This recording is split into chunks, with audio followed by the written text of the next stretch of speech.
tienes grasa abdominal, insomnio y haces de todo y no sabes por qué no estás bajando de peso, probablemente sea el cortisol. Te voy a explicar qué es el cortisol y por qué probablemente esta es la razón principal por la cual no estás bajando de peso. Primero te voy a explicar qué es el cortisol. El cortisol es conocido como la hormona del estrés. Esta es una hormona que se libera justamente en la glándula suprarrenal, en el riñón. Esta liberación hace que nosotros estemos de una manera más activa, por así decirlo, y obviamente estemos enfrentándonos a ciertos tipos de situaciones frente al estrés. Debido a esto es conocida como la hormona del estrés. Como te comentaba, el cortisol no es una hormona mala. Lo que lo hace mala es cuando tenemos un desbalance de esta misma. Generalmente el cortisol tenemos su pico máximo a las 6 de la mañana, que es cuando nosotros nos despertamos, y es por eso que nos sentimos demasiado enérgicos. Pero cuando tenemos un desbalance nos estamos despertando a las 3 de la mañana. ¿Te suena esto? Porque realmente cuando tú te estás despertando a las 3 de la mañana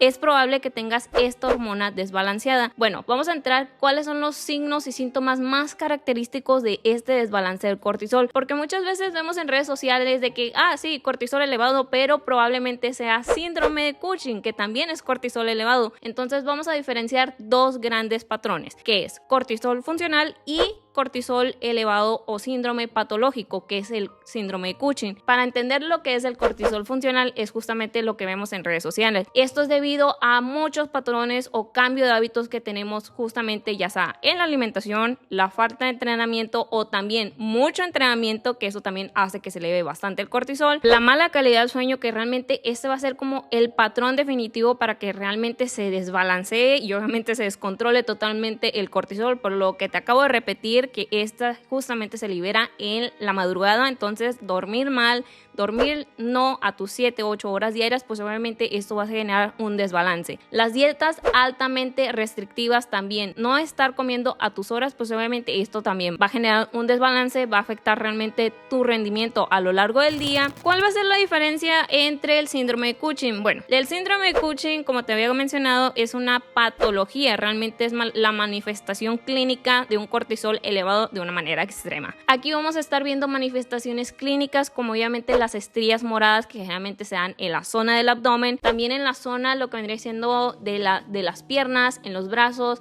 también una pérdida de masa muscular muy importante. Es por eso que a veces vemos a las mujeres con este tipo de flacidez, sobre todo en la zona del brazo. Esa zona o el típico brazo de tamalera que nosotros le decimos también puede ser una característica muy física y clínica de lo que vendría siendo el síndrome de Cushing. También la típica moon face, o lo que vendría siendo la cara redondita inflamada, que cuando te despiertas dices, oye, ¿sabes qué? ¿Qué comí? ¿O por qué estoy tan inflamada de la cara? Realmente es cuando tenemos el cortisol de manera elevada, en manera extrema. Y también lo que vendría siendo el exceso de la ganancia de la grasa corporal, que como te dije al inicio, por más que hagas dieta, ejercicio, no estás bajando de peso y dices, oye, ¿qué está pasando con mi cuerpo? Estoy haciendo de todo y no bajo de peso. Probablemente sea el síndrome de Cushing. ¿Cómo voy a saber qué es diferencia del cortisol funcional y el síndrome de Cushing? Obviamente haciéndote una prueba. ¿La prueba cuál es? Cortisol en saliva, o también cortisol obviamente con una prueba clínica, que es prácticamente que te estén sacando sangre, y obviamente vamos a ver el panorama de cómo es que está elevado el cortisol. Realmente no podemos ver así a simple vista si es cortisol elevado o no, si es síndrome de Cushing o no. Realmente te tienes que realizar una prueba clínica, obviamente, para confirmar esto, pero con las características que te acabo de dar ahorita son como señales de alerta o señales de alarma para obviamente clasificar lo que vendría siendo el cortisol funcional y el síndrome de Cushing. Que, ojito, el síndrome de Cushing generalmente se da, uno, por una herencia genética, o sea, a lo mejor que tengas una carga genética por parte de tus familiares. La otra también por el uso excesivo de corticoides. Un caso muy conocido que a lo mejor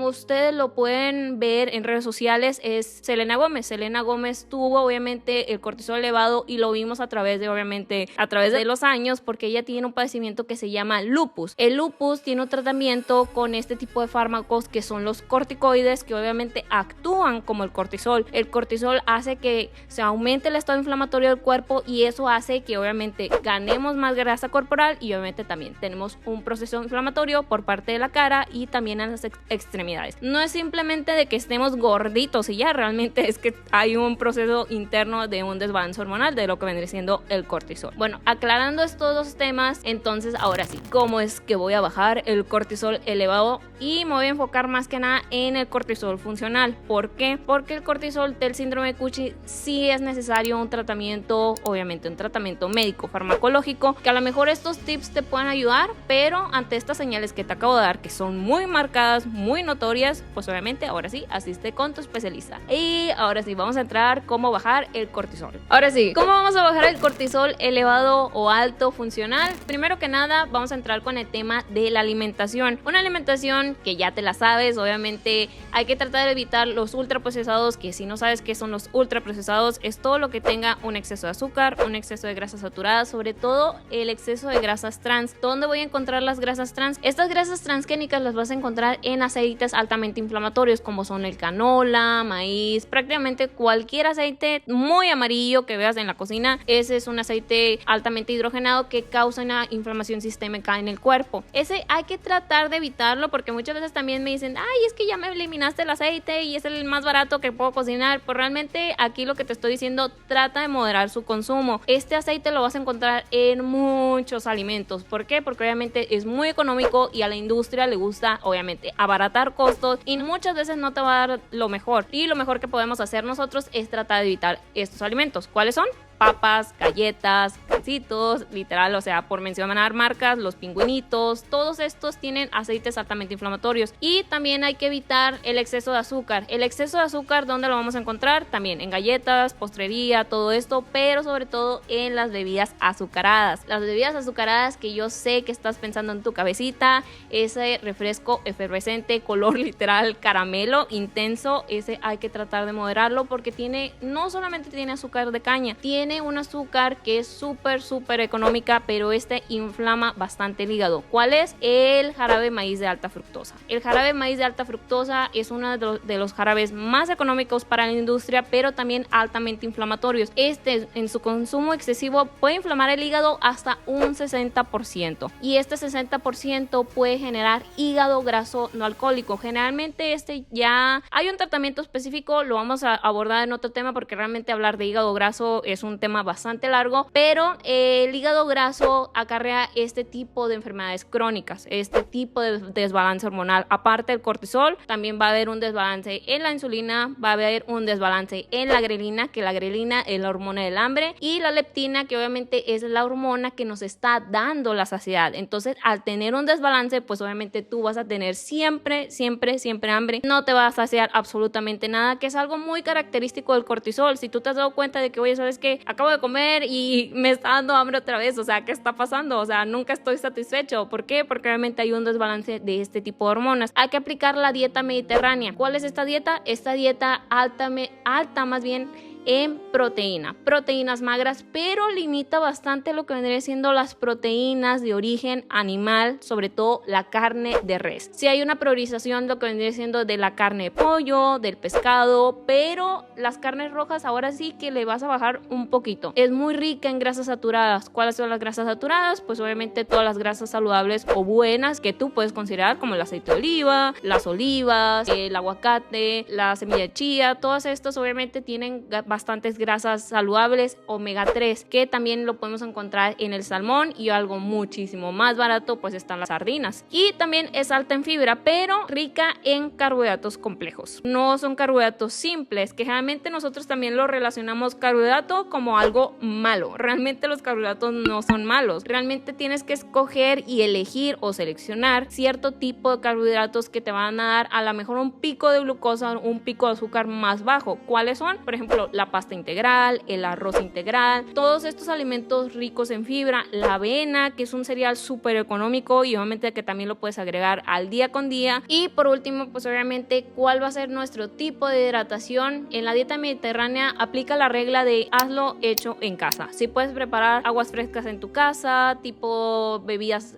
sin endulzar, todo este tipo de bebidas pues obviamente van a ser súper buenas para ti. Y también el agua es súper importante, tomar 1.5 a 2 litros diarios pues va a ser más que excelente. El punto número 2 es modificar o tener una buena higiene del sueño. La buena higiene del sueño, como te dije al inicio, si tú no estás durmiendo bien, por más que estés haciendo dieta, ejercicio, es más, por más que estés usando las inyecciones del GLP-1, realmente dormir mal va a desbalancear todo esto y es como si no hicieras absolutamente nada. ¿Cómo vamos a tener una buena higiene del sueño? Tratar de dormirte temprano, máximo 10:30, 11 de la noche, que a lo mejor es imposible por ti, que tienes un trabajo a lo mejor nocturno. Trata de descansar a lo mejor los días que estés descansando y dormirte a esta hora. Trata de dormir también de 7 a 8 horas máximo, porque si estás durmiendo menos de 6 y más de 9, esto también va a generar un desbalance. Si te has dado cuenta todo lo que te acabo de decir, esto más que nada es como un balance. ¿Para qué? Para que obviamente vayas balanceando el cortisol. Otro punto muy importante que viene siendo el bloque 3 es el uso de suplementos. ¿Qué tipo de suplementos